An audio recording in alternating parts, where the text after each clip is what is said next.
Hello to all you trail runners and trail enthusiasts. This is the Bear Right Trail podcast. Um, I'm just doing a little introduction here for this episode. We have a lot of things coming up this weekend, and we wanted to start to preview and recap a lot of the racing that's going on as we get into the heat of this season. And I also wanted to add in a few things about my guest, who you'll get to hear from here in just a little bit. So first things first, big weekend in trail running here on the East Coast. It's going to be really warm. I'm guessing the racing's going to be hot too.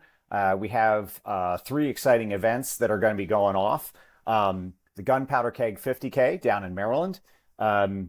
This is one we're excited to be following because our boy Lindsay Hamoudi will be down there, adding to his preparation for Western States. So we'll certainly be following that and following along with his preparation as he prepares for the big one out west.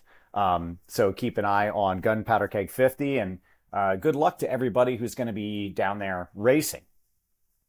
Next up is the big Connecticut early season showdown, which is Trap Rock 50K. They have a 17K as well, but the 50K is the kind of the main show there. This year, the story is it's kind of old timers day at the Trap Rock 50K, and old timers day this year is headlined by somebody that I'm not too familiar with, but excited to see what his racing is like, is David Herr, 60-plus athlete out of Vermont with really impressive results. He's going to be racing with the young guns in this race, which is the 40-plus field. Brian Rosecki, Matt Pacheco, and Jim Sweeney. Not sure whether Jim Sweeney's going to be there or not. He is on a couple of different start lists, and he's going to be on a couple of different start lists, and he is, also, signed up for Hyner. So hard to know where Jim is going to be this weekend, but I'm sure he'll be throwing down wherever he is. Cara Davis is sort of the headliner on the women's field. There, I'm not less familiar with the women's field than the men's field up there, but Cara Davis is a crusher on lots and lots of courses, and expect that she's going to be towards the top of that race as well. So good luck to the people going to Trap Rock as well. That is certainly a bucket lister for any East Coast trail runner. And of course, the talk of the town right now, the reason why my guest was on with me is Hyner Trail Challenge. It is the biggest trail running race that we have on the East Coast by numbers. And it is definitely one of the most competitive on an annual basis. We've got 25K and 50K versions. In the 50K, looking like a likely showdown between, on the men's side, between Ben Quattromoni and Dan Frank. Both of these runners have long lists of incredible results. Ben was the course record holder here at the 50K, might be trying to get that back, and has wins and podiums all up and down the East Coast, as well as out west. I believe he was on the podium at the Canyons 100 mile last year. So really stout. Dan Frank, of course, won the Grindstone 100 mile in one of the fastest times ever run there. I think second fastest on the original course, as well as has run 100 miles, very fast. I think it was at Rocky Raccoon that he might have run I don't even know, but just crazy fast. On the women's side, at the 50 mile or 50K distance, we've got Karen Dunn, Cassandra Spittler, and Mia Yeager as sort of the people that we're watching. Karen, true friend of the podcast here, Cassandra as well. I'm interested to see how Cassandra does here. I think she's stepping up in distance here for the 50K, and Mia Yeager and Karen were on the top steps of the podium last year, so expect them to be able to handle the heat again well. Last year was a hot year, not as hot as this year, but also a little bit different. It was the first hot day that we'd had in a long time, whereas we do have a little bit of heat.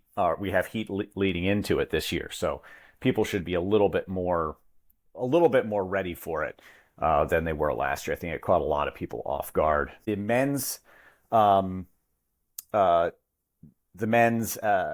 25K is loaded and is an exciting race this year.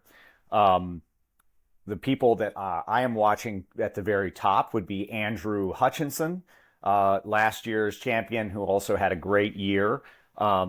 Ben Robinson has been here. This is going to be his 5th time at the race. Has won it multiple times. Has been near the top step every time he's been out there.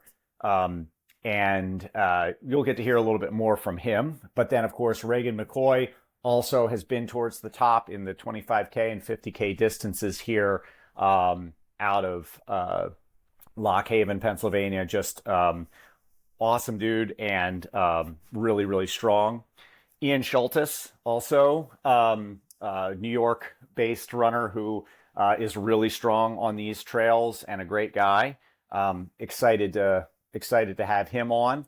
And Simon Arendt.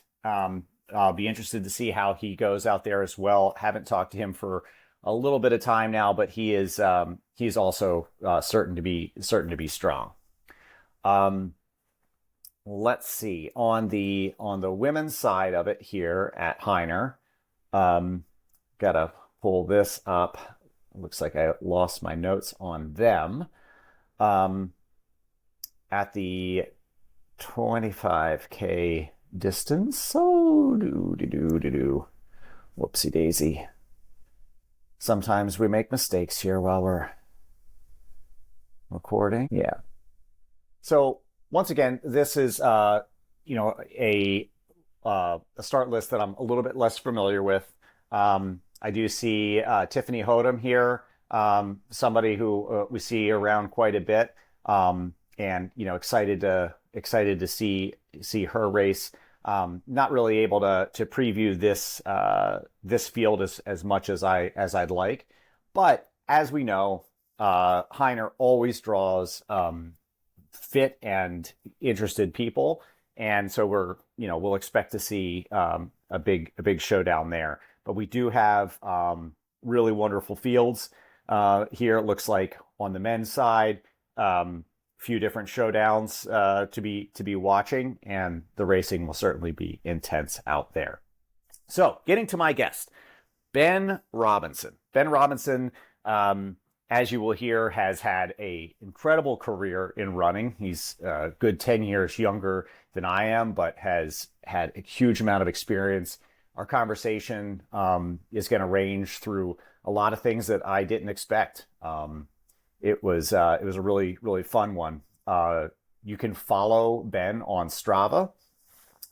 His Strava is basically just searchable by his name. I will link it in our show notes, but it's Ben Robinson, and he's out of Tunkhannock, PA. His Instagram is at Ben_Robinson88, and his coaching can be found at robinsonrunningclub.com. Ben is a trail running coach, and so if you are interested in those sorts of things, make sure to reach out to him through his website. So without further ado, I will get out of the way and enjoy my conversation with Ben Robinson. Hello and welcome to the Bear Right Trail podcast. I am Sam Kirk, the host of this wonderful podcast.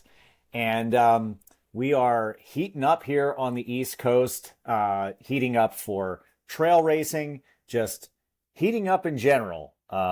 We're feeling it here in late April, and the humidity's already setting in. It's race time, and hopefully everybody's been hitting the sauna and ready for all this.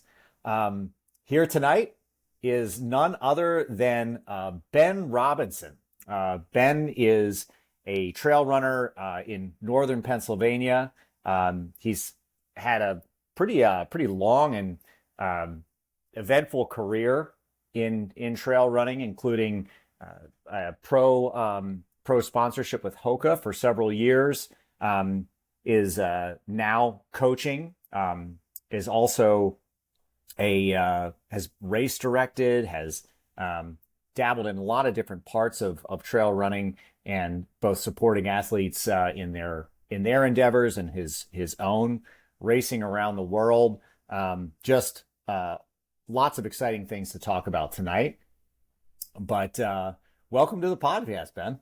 I appreciate it, Sam. This is going to be a lot of fun. Yeah, I'm stoked for it. I'm stoked for it for sure. We're kind of coming into the Pennsylvania trail racing season, and all the fun things that we're gonna have going. But Yeah. what how did you get started? Well, maybe how did you get started in running? And what kind of started kindling things for you from the very beginning? Yes. So I stumbled onto running sort of on accident. I played baseball, basketball, football growing up. That was my sports, all 3 seasons. And ninth grade, I decided I want to stop playing football, try something new. So I was planning on joining cross country for 1 year and then golfing after that. And I just loved the people on my team in ninth grade for cross country. And then I quit all my other sports just to run. So I started ninth grade, and I haven't really stopped since. So I'm very fortunate. Yeah, you know what? I feel like I've been planning on running for one more year and then starting golfing for quite some time now. Yeah, it's You haven't quite got to there yet. I've tried, but yeah, no, It's too fun. It sucks you back in. yeah. I find that when I'm on golf courses, I just want to run them. Yeah, yeah, speed golfing. There you go. Yeah. Yeah, yeah. Uh, but yeah, no. So I stopped in 10th grade. I only ran, and then I was very fortunate enough to get to run in college at Lock Haven University, and then moved out west for a couple years where I dove right into trail running. So that's a little bit about my background. Did you grow up in Pennsylvania and then go to Lock Haven? I sure did. Yeah, I Okay. went to school at Tunkhannock area high Okay. school in Wyoming County, and then I originally went to a college in North Carolina called High Point University, and then I transferred up to Lock Haven, and so fortunate because that's probably where I started liking running on trails, but I didn't do any trail races until after college. Yeah. So when did you graduate? I graduated from Lock Haven in 2016, so Okay. my 10 years. I was trying to think if we had any kind of college running contemporaries, Mm. um, or even like high school running contemporaries. I ran with a guy in college who he was from. Oh my goodness, I'm not. This would take me way too long to remember, but he was from that area, like that part of Pennsylvania, um, and yeah, we went to Lehigh together. But he Sean would have Sharp? he would have been well before you, because I graduated in 2005. He graduated in 2006. So we're talking about 10-year difference here. It's Gotcha. not close at all. Okay. But we ran. I don't know what your cross country course really was at Lock Haven, but when we ran, we had, for some reason, districts were at Lock Haven 1 year. It would have been like probably like 2004. I don't like what year it was. But anyway, The like the D1 district championships were hosted by, I don't know why they were at Lock Haven. It doesn't really make sense, Because it's the but best cross country course. it was pancake flat. Yes, it is. It's so flat. I was like, what is this? It's just like around soccer fields. Yep, and cornfields. I remember one year we had regionals there, and they rolled the course because they wanted it to be as fast as possible. So it was basically a road race. It was Yeah, awesome.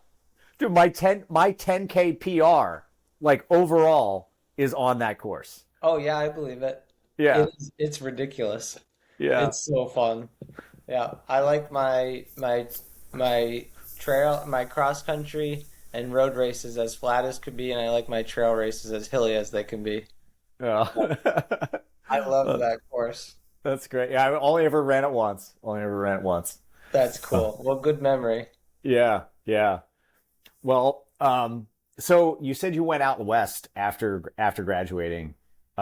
Where out west? Like Mountain West or in the desert? Yeah, so I moved out to Park City, Utah, in 2016, and then Boulder, Colorado in 2017.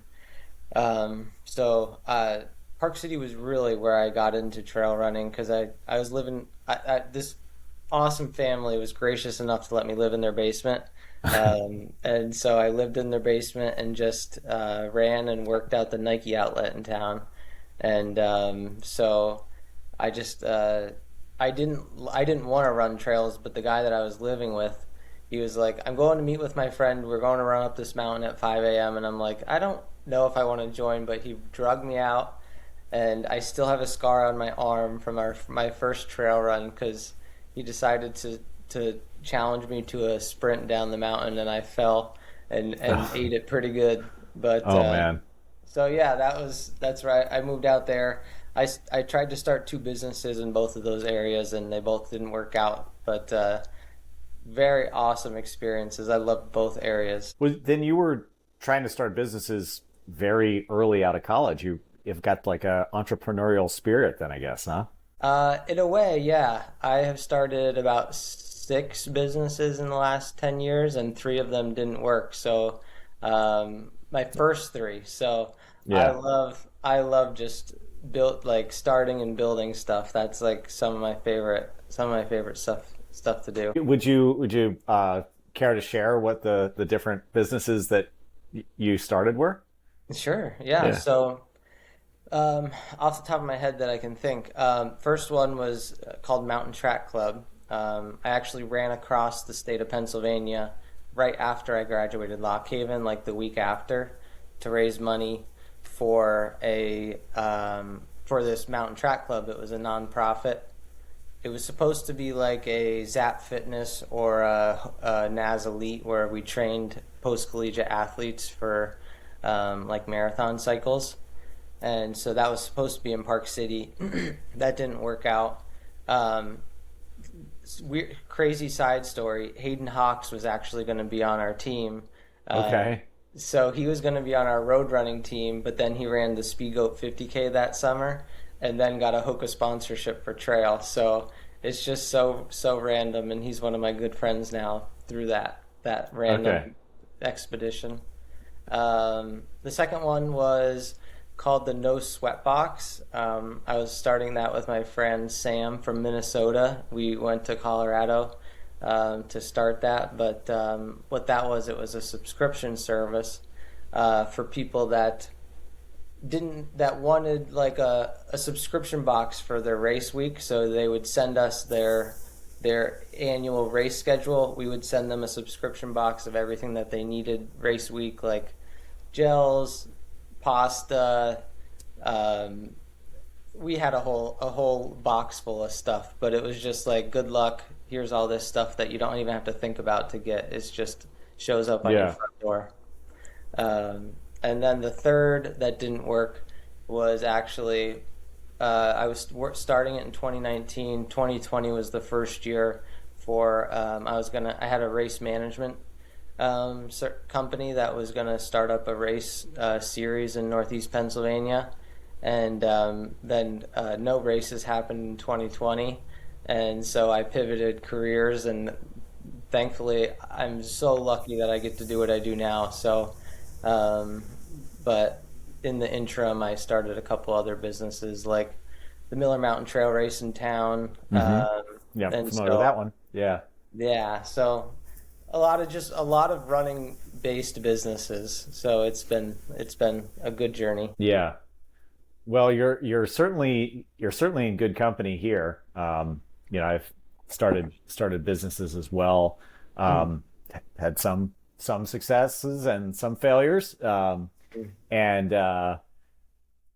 actually, I guess one success, one failure. Yeah, So I've only done two. I haven't been quite as active as you have on that front. yeah. Um, but also very curious about um, race directing series and like trying to promote elite trail racing on the East Coast. So uh, definitely a like-minded person across from you here right now. I love Uh, it. but Yeah. keep it up with the endeavors and whatever whatever ones work and don't work.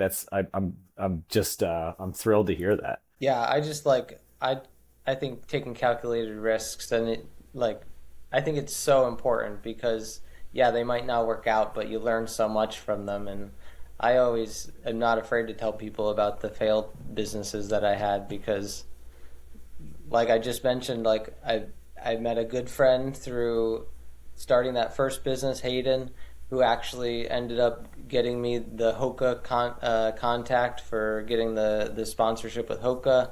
So like you just don't know who you're going to meet along the way, and I'm just so fortunate for all of those. And now I just am fortunate for the spot I'm in today. Just just very lucky. Yeah, great, great. So you went on that first trail run, got yourself beat up a little bit on the descent, but it must have piqued some sort of interest. It must have lit some kind of a little fire, or at least not turned you off from it. What was the what? Let's say, how did we get from that first run to a sponsorship with Hoka? That was one, two. That was 6 years of racing until Wow. ended up with Hoka. So my first trail race was in 2016 in Utah. It was the now it's the Cirque Series, but it used to be the Okay. Discrete Yeah. Discrete Race Series, Discrete Peak. And so it was at Snowbird, and oh my gosh, I hated it. It was awful. Just like it was so different from anything I'd ever done. Now I would love that course because I love Snowbird and I did Speed Goat, but at the time I was not loving it. And then I tried the North Faces series in Utah.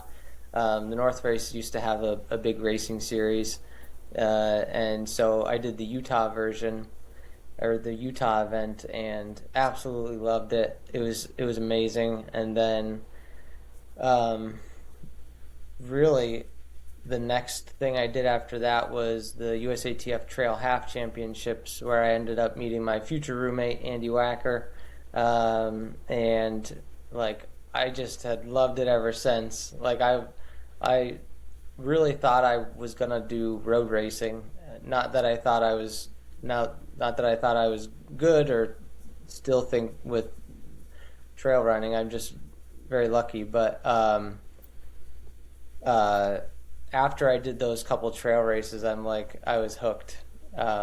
Just like it's so unique. You get to see all the cool views. You get to jump over trees, jump over streams.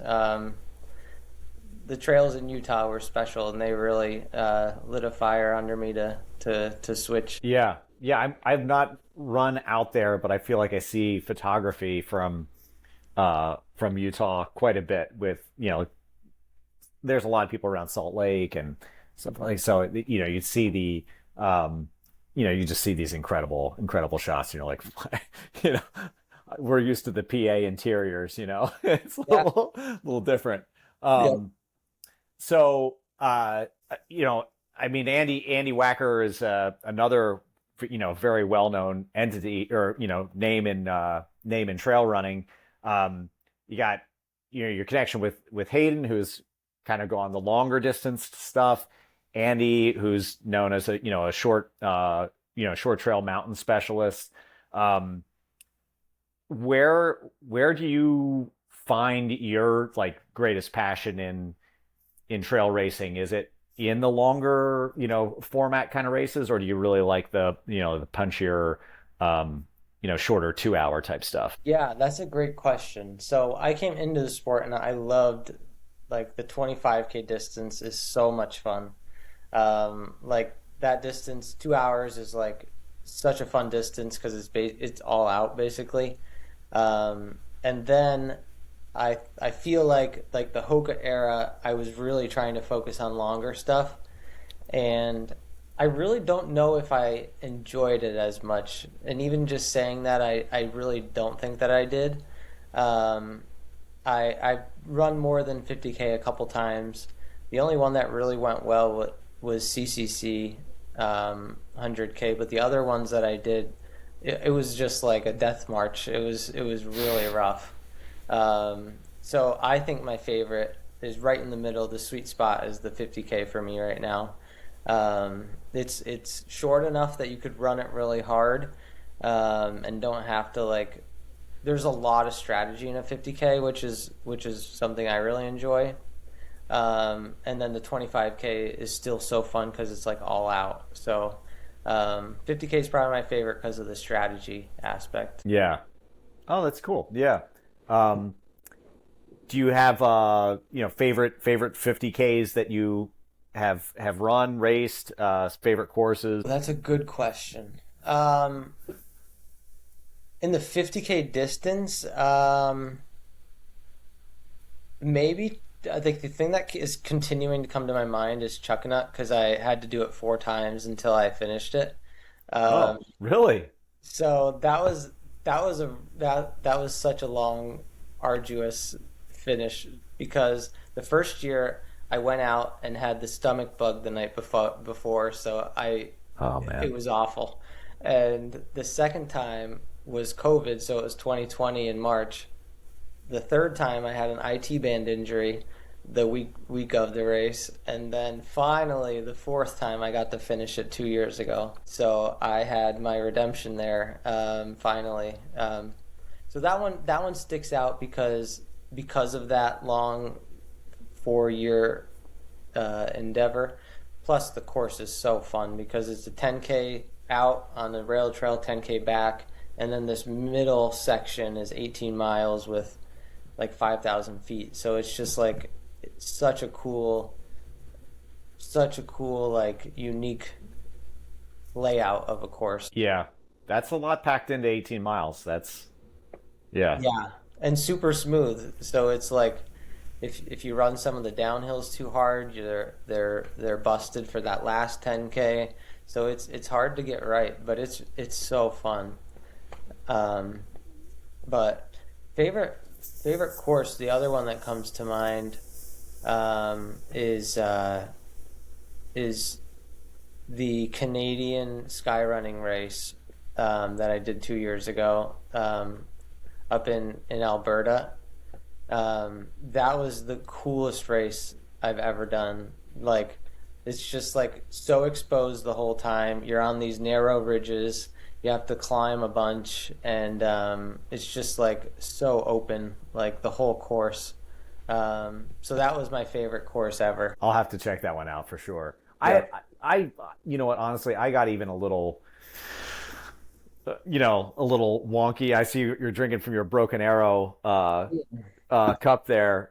Broken Arrow up along those, like if it's windy and stuff like, and you're kind of scrambling along, I got a little freaked out, at times where I was just like, all right, just stay, keep on the ground. Like, don't screw this up. Like, keep yourself, intact here. Right by the stairs, you mean? Right before them? Yeah, before this, yeah, you kind Okay. of like I think you like go on either side Uh-huh. like just like a few ridge lines there, and Hmm. it's it just feels a little uneasy. You're Yeah. basically, you're completely gassed at that point too. So you're like, I don't know how. It's such a fun course. Did you do the 23K or did you do the longer one? I did one that was claimed as a 52K, and I did one that was claimed as a 46K. Okay. Yeah. Yeah, so All right. I don't think the 52K was any longer than the 46K Yeah. though. Yep. That's great. Yeah. Yeah. So you did the double lap. That's fun. Yeah, I mean it's that second lap really hurts. Yeah, I would imagine. Yeah, yeah. Yeah. It's something else. Um so what started to bring you back east? It seems like you were, started, developing in the West, or you had mentioned like that 4 year term with Chuckanut. At some point you relocated back here. Yeah. Yeah. Yeah. Basically, it was because both of those businesses didn't work out. Okay. And Yeah. so moved back home both times. And I remember when I moved back from Colorado, the day that I left Colorado, I had $26 in my bank. And so that was when I got home. I was fortunate that I had a job lined up to get some more money. But yeah, so moved back home. I knew that I wanted to be in Pennsylvania long term. I always knew that those were more of a short term little expeditions.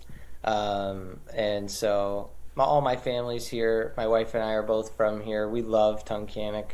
This is like my favorite town is Tunkhannock. So I love where I live, and yeah. So I moved back home. Right when I got back, I was the sales manager up at Montage Mountain in Scranton Okay. Yep. ski Hmm. resort, and then um, transferred out of there after COVID and did some extra schooling. Now I'm a financial planner, so it's been a lot of fun. So very fortunate the way everything worked out. You're like, look what I did with this $26. I mean, Exactly. That's why I love it because I made some calculated risks in my early 20s, and when I talk to like some high school classes, I'm like, your early 20s and your mid 20s are for those risks. That's when you should be doing that stuff. yeah. Yeah, So I guess that the calculus starts to change. Mine certainly has with two kids, and you know a lot. It's mostly the two kids. yeah, I'm sure. Yep. But now you get to do cool stuff like coach their teams and stuff. So that's great. That's true. That's true. Um, little less traveling around for me.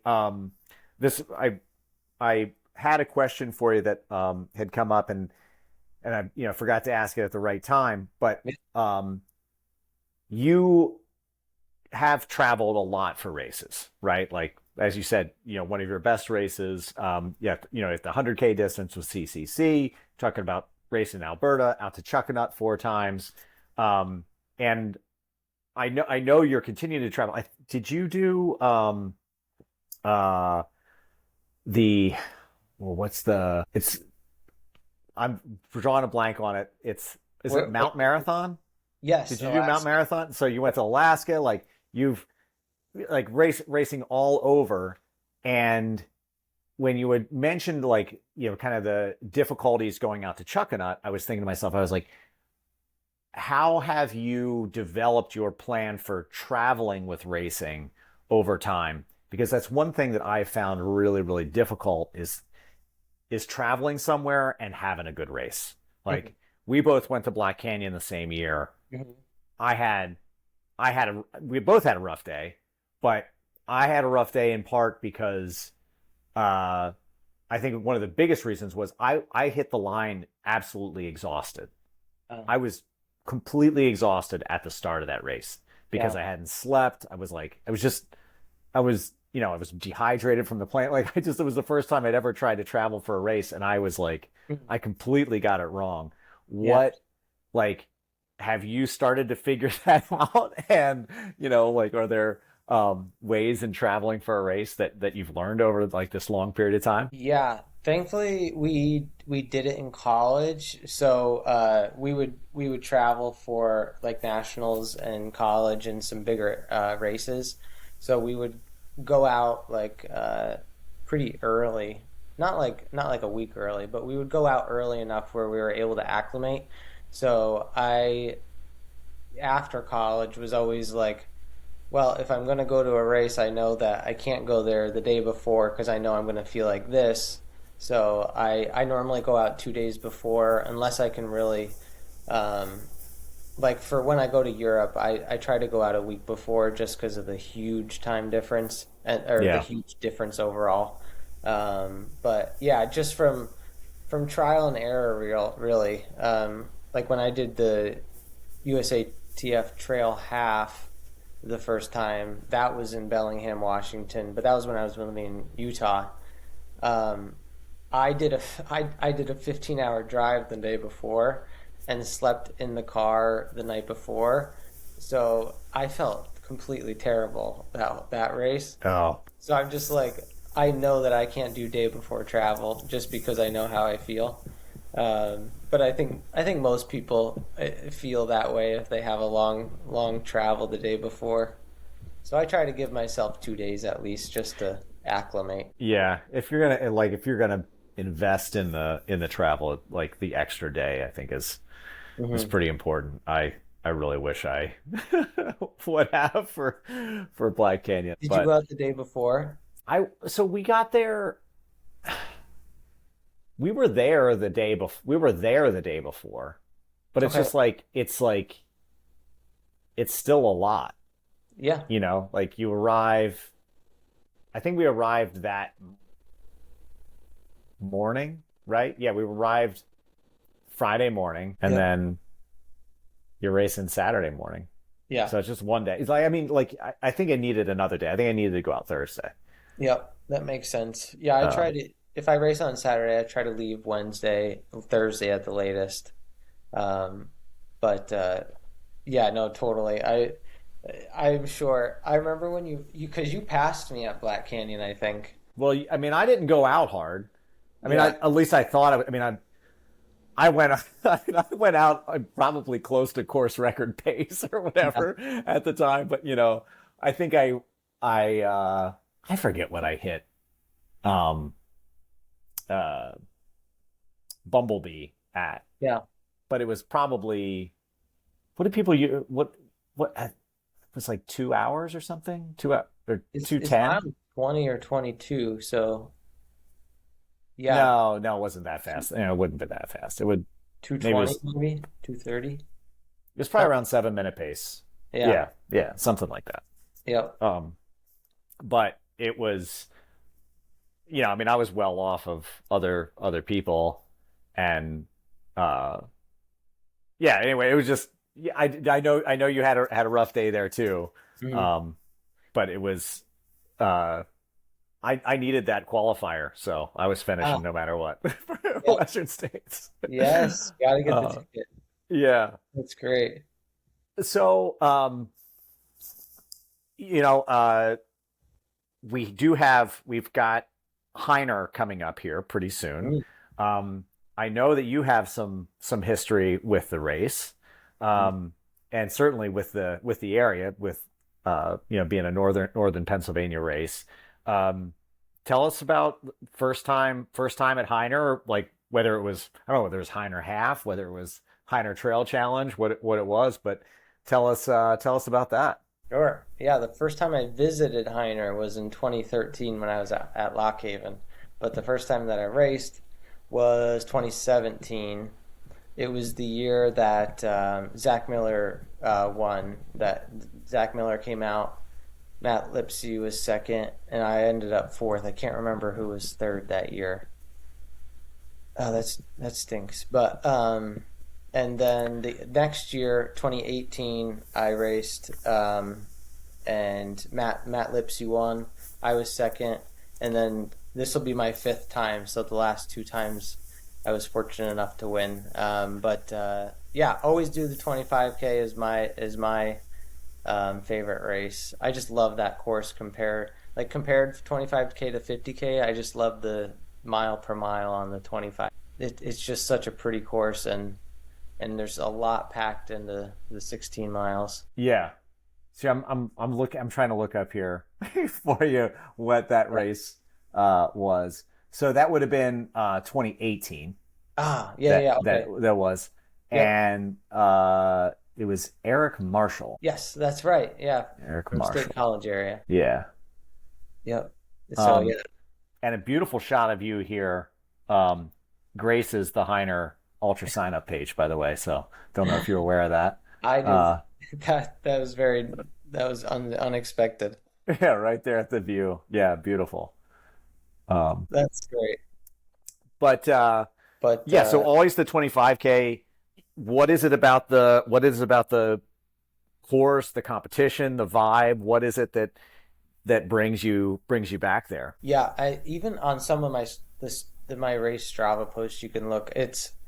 I put it's my favorite sub ultra race in the US. Just because it's such a fun way to open up the season. There's 2,000 people in this airstrip. So like the pre and post race is just like incredible. It just feels like a welcome to the year, the first race of the year. And then when you think about the course, like that first climb is so it's just like it jacks your heart rate to 190 within like a minute and a half, and then you get this beautiful panoramic view up top, and there's this awesome crowd up there. Every time that I've run it, the crowd gets bigger up top. It feels like so like it has like a Broken Arrow esque feel in that sense because they have that crowd up there. And then you have a diverse course. You get that view, then you drop down, and then the next climb you're in this stream bed for Yeah, basically. what do you think about? I mean, do you like Johnson's Run? Do you like that climb? That used to be my least favorite part of the course, but now I kind of like it because you could really make up or lose so much time in that. Like if you're not loving it or if you're feeling bad, you could lose like 5 minutes Oh yeah. in like You- 2 miles. It's like it's like immediate just because you're in and out of that creek like 15 times. Um, but I yeah, think then people might be spending a little extra time in that creek this year. yeah, for sure. Unfortunately, the 50K doesn't go down there, so they don't get to go into it. Oh yeah, But yeah, definitely people will be soaking in that thing. yeah. And then I love that you get the last climb, the SOB climb. The last climb of the day is that steepest little pitch. It's not long and it's not that hard, but it's just like after all of the climbing, like that's the last pitch of the climb. I just love finishing on that. Yeah. I mean, I do think a lot of the climbing in that race is pretty good climbing. I like as far as I don't know whether you call it enjoyable or whatever, but the first part I guess would be leading up to SOB. I don't know whether it's considered SOB or not, Hmm. but up through there is pretty good. That's pretty good climbing. Hmm. Also, the approach to the view is, it kind of ramps up in an interesting way. Hmm. Like you kind of like soft through the bottom. It kind of like starts to amp up. There's like a little I don't even it's not even like quite scrambly, but it's like just like a little picky Yeah. area that you get up through, and then finally up into the top as you kind of hear the bell ringing up there. Like, well, you probably aren't hearing the bell ringing, Ben, but I hear it ring a couple of times as I'm going up. Yep. I love that. I love that they have that now. Yeah, Yeah, yeah, that last pitch up to that first climb of that last pitch of the first climb is pretty steep. yeah, yeah. I mean, But it's okay to walk, everybody. In case you didn't know, it's fine. You can just hands on knees, do what you need to do. It's okay. Uh, exactly. um, what so I mean, it seems like your racing has, at least from like an outside perspective, has evolved. Like you were, it seemed like you were very uh like really focused on I mean, this is an outside perspective, but it kind of appeared that results driven, going for national championships, things like that, for a time, and it almost appears to me that you're like collecting experiences um, now a little bit more and going to just such a variety of races and events and almost like hitting like the greatest hits. Yes, that's a good perspective. Yeah, I don't love the USATF events, but like there's so many good events out there now. Like there's always has been, but like you're so right because like Mountain Marathon last year, I was like it's always been like such a like gem that I've wanted to do for so long that once I got in, I'm like, there's no way I'm missing this. So like I have like a bucket list of races, and I just want to get at least like one of those off every year. So like my goal is to at least do like one big destination race a year. Um, but like before this year, I'm flying. I'm very fortunate. I'm flying like 3 times to race this year, but the last like 4, 5 years, it's been like 4 to 6 times a year. So I'm like, all right, I could dial it back a little bit because I've been so lucky to get to go see some of those cool races. Um, so one big one a year, and I'm happy. Okay, yeah. And what is the big one this year? Well, I'm going to Broken Arrow, Okay, yeah. and then I qualified for OCC again.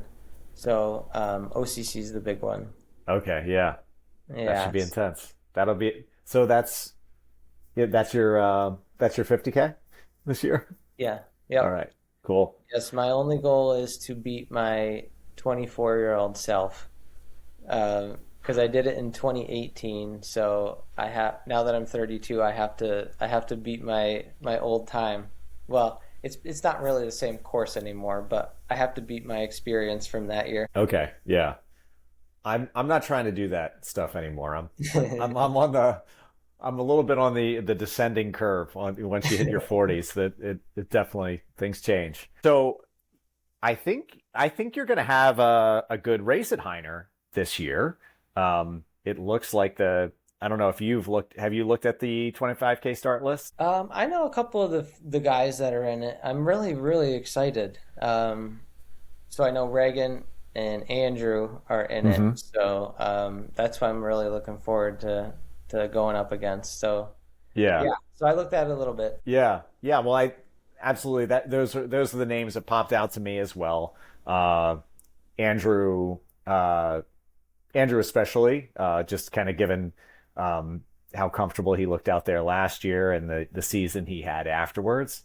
So I think that should be exciting. So it should be a better battle than it was last year, I think, Yeah. out there. And I wish I could be there to watch it. Do you have